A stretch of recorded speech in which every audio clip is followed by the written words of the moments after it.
Subir y grabar. Bueno, muy buenas tardes, estamos con Esteban Bergner. Esteban Bergner es un sobreviviente del Holocausto, él fue una de las 1.300... 1684. Que viajaron en ese tren. Sí. Es un tren que se llama el tren de Kastner, ¿no? Sí. Que es un tren que se hizo, es decir, un judío de Hungría consiguió negociar la salida de 1.600 personas que iban destinadas a Treblinka o a Auschwitz, ¿no? Sí. Auschwitz, consiguió desviar ese tren a cambio de un pago hacia Suiza, ¿no? Para empezar, ¿de dónde era usted? ¿Dónde vivía? ¿Cómo era su vida al principio, cuando empieza toda esta historia? Bueno, Sí, sí. yo nací en Rumania, Transilvania, que en el año 1941 Hitler, la ciudad donde yo vivía, se lo regaló a los húngaros. Así que mi ciudad, de repente, en lugar de ser Rumania, se hizo Hungría. Y es importante eso, porque la deportación de los judíos de Hungría nos tocó a nosotros, porque estuvimos en la parte húngara, y a 10 kilómetros más al norte, donde quedó Rumania, de ahí no había deportación. Ajá. O sea que lo que pasaron a la parte húngara sufrieron la deportación. Entiendo. Ahora, cuando empieza a moverse la gente hacia los distintos lugares que se los trasladaban, los llevaban, ¿cuál era la sensación de las familias, de la gente? ¿Qué significaban esos traslados? ¿Qué contenido tenían? ¿Se percibía de qué se trataba o no se entendía? Mire, teníamos todos miedo. No sabíamos lo que nos va a pasar. No sabíamos a dónde nos van a llevar o a dónde nos van a dejar. Pero nos despertamos a la mañana con miedo. Y teníamos una sorpresa todos los días. Después que entraron... ¿Qué eran esas sorpresas? Por ejemplo, a la semana de entrar los alemanes en la zona de mi ciudad, decretaron que los judíos tienen que andar con estrella amarilla. A los 7 días. A los 10 días vino la instrucción de que los médicos no pueden actuar más de médico. Entonces, si un judío se enfermaba, el médico no podía curarlo. No, un médico judío podía atender un judío, Sí. pero no podía atender a un húngaro cristiano. Ajá. Y tampoco un judío podía hacerse atender con un médico cristiano. Entiendo. O sea que estaba separado el judío del cristiano. Después, los 3-4 días más, vino el gueto. El gueto significa trasladar todos los judíos de la ciudad a una parte separada del resto de los ciudadanos de la zona. En Cluj o Kolozsvár, como decían en húngaro, o decía en mi ciudad, había 120.000 habitantes en total, y de estos 16.000 eran judíos. Entonces a estos 16.000 judíos los metieron en una fábrica de ladrillos, que era una superficie bastante grande, pero que no tenía ni baños, provisión de agua, y ni tenía paredes, porque las fábricas de ladrillo tienen techo, pero no tienen paredes. Quiere decir que si viene una tormenta, se moja todo el mundo. Pero por suerte, los alemanes seguían avanzando. A los 10 días de estar en el gueto, empezaron a salir los trenes que llevaban a los judíos a los campos de exterminio a Polonia. Ahora, que los trenes iban a un campo de exterminio no sabía nadie. Sabían que los trasladaban, pero no sabían cuál era el destino. No sabíamos de esto. Pero se intuía que algo no... Se intuía, teníamos miedo, estábamos preocupados. Ujú. ¿Y cómo era vivir en esa fábrica de ladrillos? El mundo con la cabeza para abajo y los pies para arriba. Para empezar, para poder dormir, usted no se podía acostar en la espalda, había que ponerse así. Si no, no nos cabían. 16.000 personas. En la fábrica esa no cabían. Pero Había que dormir de costado. había que dormir de costado. Y después había que hacer cola para poder ir al baño. Había que hacer cola para tomar algo de agua. O sea, era una vida totalmente desordenada. Era un sufrimiento prácticamente. ¿Quiénes eran los que cuidaban a la gente ahí? Y estaba la policía y gendarmería. Ajá. La policía húngara y la gendarmería húngara. Alemanes no había... Alemanes no había alrededor del gueto. Ajá. Entiendo. ¿En qué momento llega la situación de que usted tiene que ser trasladado o algo y puede conseguir el tren de Kastner? ¿Cómo se llega a esa instancia? Si bien yo no participé en ese momento porque yo me fui del gueto por mi cuenta, me escapé y me fui... ¿Cómo hizo para escaparse? Y agarré la puerta, cuando el guardián no miró, agarré para el otro lado. Ajá. Y me presenté en el ejército húngaro, que el ejército húngaro tenía una sección de trabajadores. Entonces yo me presenté ahí para que me tomen. ¿Cuántos años tenía? 18. Y yo hice eso porque dije, yo voy a estar ahí y con el ejército húngaro me voy a entender mejor que ir en un tren a Polonia. Ahora, lo que hice yo con el ejército húngaro no tiene demasiada importancia. Estuvimos arreglando caminos, estuvimos haciendo trabajos de secar lugares que estaban inundados.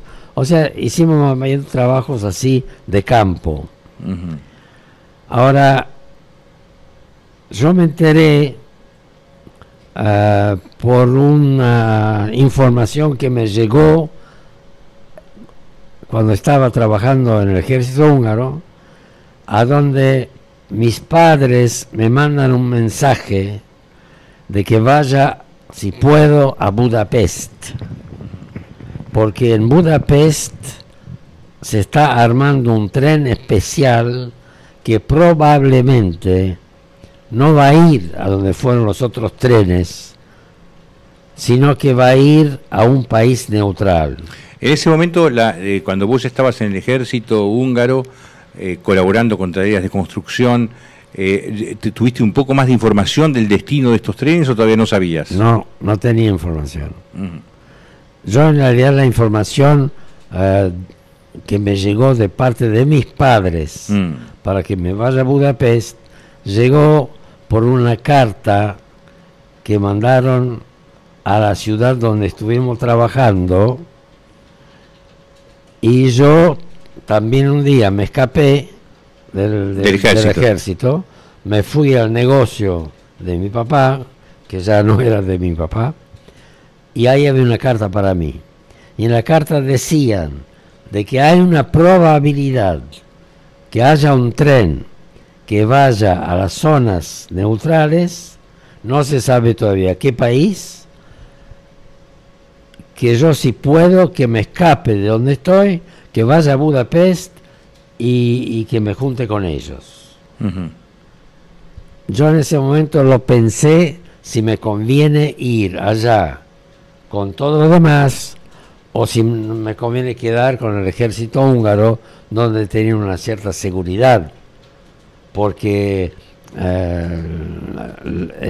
más adelante se comprobó también que todos que estaban trabajando con los húngaros y que no fueron al gueto y que no fueron deportados, sobrevivieron todos. Yo hubiera sobrevivido de todos modos. Pero igual dije voy a probar, me voy a Budapest, me saqué la estrella amarilla, me conseguí una cédula de un compañero de escuela que no tenía fotografía, porque en Hungría no había fotografía en las cédulas, y con esa ¿Tu cédula... compañero te lo dio? Me lo dio, sí, un amigo. Sí. Buen amigo. Sí, un buen amigo. Todavía me siento culpable de no haberle agradecido. ¿Nunca lo pudiste...? Nunca lo pude ubicar, porque cuando yo después volví a mi ciudad, cuando ya terminó todo eso, no lo pude encontrar. ¿Lo buscaste? Sí, lo busqué. Ajá. Porque otros compañeros de escuela también estaban ahí. Ajá. Y nadie sabía nada De este hombre. de dónde fue.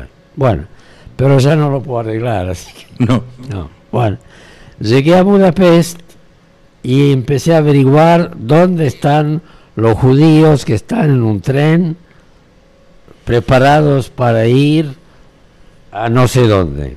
Mm. Y efectivamente me llevaron a una calle que se llamaba Columbus Utso, que quiere decir la calle Columbia. Mm. Fue la puerta donde había un soldado SS y había un gran jardín y había barracas. Mm. Le dije al SS que quiero hablar con el señor Bergner. No me preguntó nada, curiosamente. Entró, volvió con mi papá. ¿Hacía cuánto que no lo veías? Y 2 meses por lo menos. Ujú. Que no lo veía y no sabía qué pasó con ellos. Claro. Bueno, del aviso que me llegó, que ellos están en Budapest, era el primer aviso que tuve de la existencia de ellos. Claro. Bueno, entonces cuando mi papá me vio, se largó a llorar. Claro. No lo vi llorar nunca. ¿Él tenía más información que vos? Él tenía la misma información que me transmitió en la carta. Ajá. De que dicen que hay una posibilidad de que ese tren no vaya a ningún lugar en Alemania, sino que vaya a Portugal, España o eventualmente Palestina. Eso es lo único que sabían. Tampoco sabía cuándo salimos, tampoco sabía hasta cuándo nos quedamos. Bueno, yo me instalé ahí. ¿Y cuánto tiempo tardaron en irse de ahí? Y desde el momento que yo llegué ahí hasta que el tren salió eran 10 días más o menos. ¿Cómo era el trato con los soldados en la fábrica de ladrillos y cómo era el trato con los soldados de la SS cuando ya estaban esperando el tren? El trato con los soldados húngaros donde yo estuve era un soldado muy bueno. Sí. O sea que no había insultos, no había golpes, no había nada. O sea, ¿En la fábrica de ladrillos? en la fábrica de ladrillos había muy poca ¿Contacto? poco contacto y poca vigilancia, porque la gente estaba quieta. Porque hay que entender que los judíos de mi ciudad pensaron que hay que hacer lo que es la ley. Si te dan la orden de ir a la fábrica de ladrillos, hay que ir a la fábrica de ladrillos. Yo cuando me escapé hice algo fuera de la ley. O sea, todo el concepto era seguir la ley, porque si seguimos la ley nos va a ir mejor. ¿Qué pasó con los que aceptaron la ley y no se fueron de la fábrica de ladrillos? ¿Cómo terminaron? Bueno, de la fábrica de ladrillos se fueron todos. ¿A dónde fueron? A Polonia, a Auschwitz. No sobrevivió nadie. Sí, ¿Algunos sí? sí, sobrevivió. Yo te digo, sobrevivió varones jóvenes Ujú. hasta 40, 50 años. Mm. Mujeres jóvenes hasta de entre 18 y 50 años. Sí. Se murieron enseguida los niños, se murieron enseguida los viejos, Sí. se murieron enseguida los enfermos, Sí. se vivieron los que tuvieron una dificultad para caminar, Sí. enseguida gasificación. Los mataban. De Los que eso, servían para trabajar, lo que servía para trabajar lo dejaban y después los llevaban a trabajar. ¿qué es lo que le daban de comer en la fábrica de ladrillos? En la fábrica de ladrillos yo estaba muy poco. ¿Pero qué comían? Ah, ¿Guiso qué eran? primeros días comían algo que trajeron en su mochila. Mm. Después, no sé, porque no había servicio de comer. Yo creo que había gente que traía comida allá y le vendía a la gente algo de comida. Ujú. Ahora, yo estaba muy pocos días ahí. Yo Vos te escapaste rápido. yo me escapé rápido y me fui a enlistar al ejército húngaro como trabajador. Cuando parte el tren, ¿ustedes ya sabían a dónde iban o tampoco sabían a dónde iban? Bueno, no sabía nadie dónde va el tren. ¿Llegaste a conocerlo a Kestner? A Kastner, A Kastner. yo lo conocí porque él vivió en mi ciudad, pero era un conocido que yo cuando lo veía de lejos sabía ¿Qué decía esto es Kastner. Kastner. ¿Por qué lo conocían a él? ¿Qué clase de persona era? Porque él era clase media judía de mi ciudad, que eran todos emparentados. Él estaba casado con una señora cuya hermana estaba casada con un primo mío. Ujú. Pero yo vinculación con Kastner No tenías. no tenía. Pero llegaste a reconocerlo. Y mientras se preparaba el tren, ¿él caminaba por ahí? No estaba. Kastner directamente fue a Budapest. Ajá. Cuando vino la ocupación alemana, Kastner se trasladó a Budapest y estaba en Budapest. Entiendo. Cuando vos suben al tren, empiezan a viajar, Yo no estaba ahí. Yo no vi cargar a la gente en los trenes. no, estoy hablando del tren que vos, que el tren Bueno, de- el tren tuyo, nuestro, sí. el tren nuestro que salió de Budapest Mm. el 30 de junio ¿De qué año? 1944, cuando salió el tren, éramos más o menos 60 personas por vagón y era un vagón para animales. Ujú. Y en ese vagón, lo que era desagradable, que no había baño. Había vacinillos y había también así barriles. Entonces uno hacía sus necesidades en los barriles o vacinillas y entonces cuando paraba el tren abrían la puerta y había gente preparada para eso entre nosotros de tirar Desalojar eso. de tirar todo eso. Claro. ¿Cuánto tardó el viaje? 9 días. ¿Hasta dónde llegaron? Hasta Bergen-Belsen. Ajá. Bergen-Belsen era un campo de concentración Sí. que estaba cerca de Hannover. Ujú. Era Alemania occidental. Sí. Cuando llegamos a la estación de Bergen, Sí. nos hicieron bajar y nos hicieron caminar hasta Bergen-Belsen. Ujú. Cuando nos enteramos de que vamos a ir a Bergen-Belsen, Sí. el espíritu nuestro se fue al diablo. ¿Por Porque hemos soñado de ir a Portugal, Sí. hemos soñado de ir a Palestina, lo que sea, y ahora nos traen acá a Bergen-Belsen, que sabíamos que es un campo de concentración. Si bien no era un campo de exterminio, era un campo de concentración. Ahora, la gran diferencia que nosotros tuvimos con respecto a otros, porque en el campo ese había como 20.000 Mm. personas, polacos, rusos, checoslovacos, otras nacionalidades.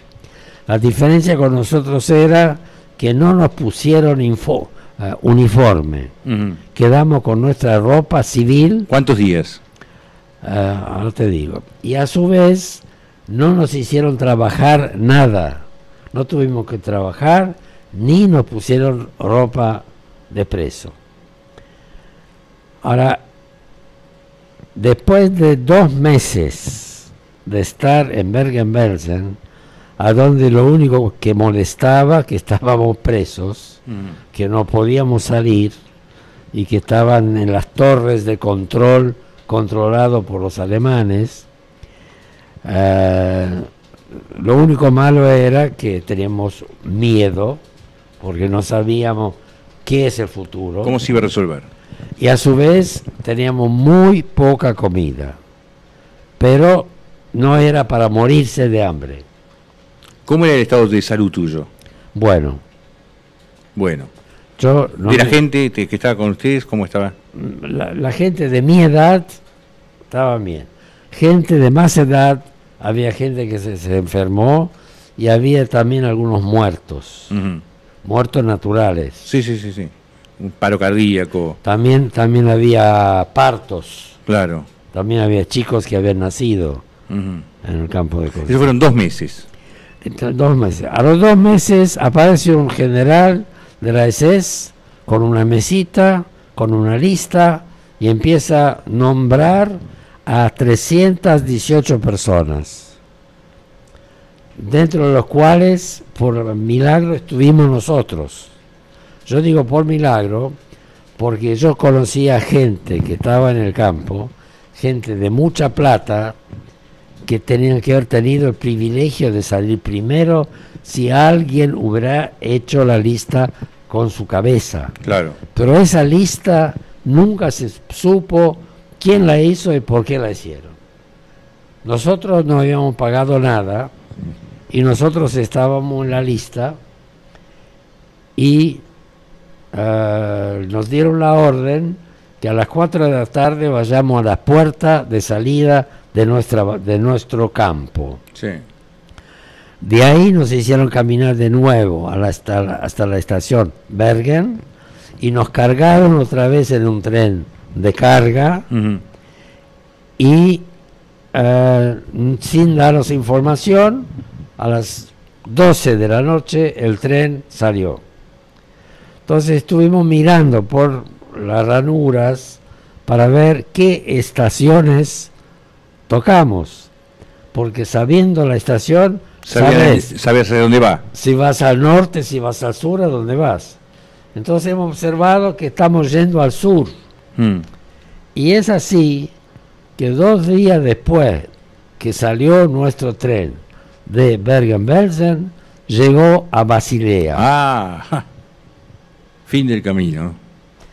Y ahí nuestro grupo de 318 personas que estábamos ahí, se nos terminó la guerra, se nos terminó el miedo, se nos terminó todo. ¿Tu padre? Estábamos juntos, estábamos los 4.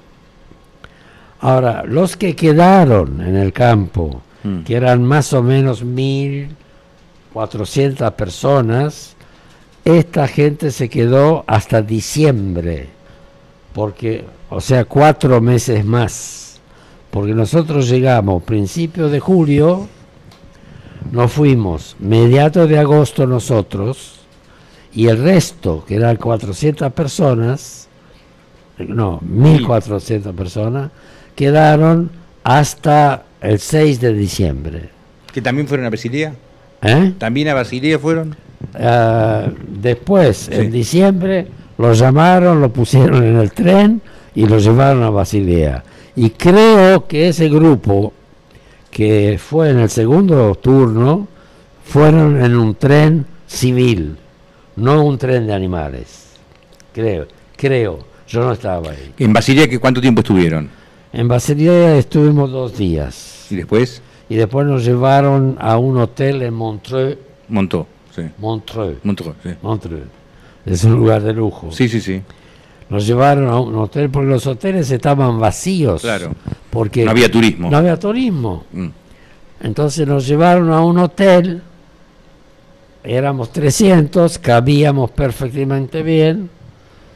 Nos mandaron alimentos.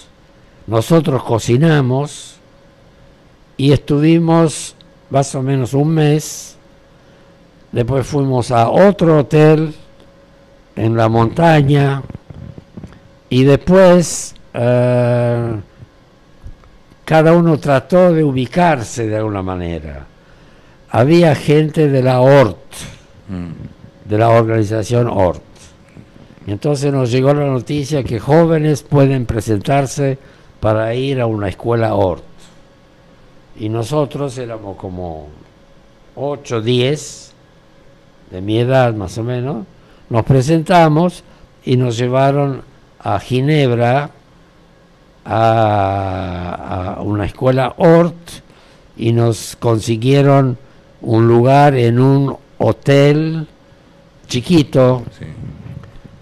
Y prácticamente pasamos ahí casi un año y medio. Y ahí termina la guerra.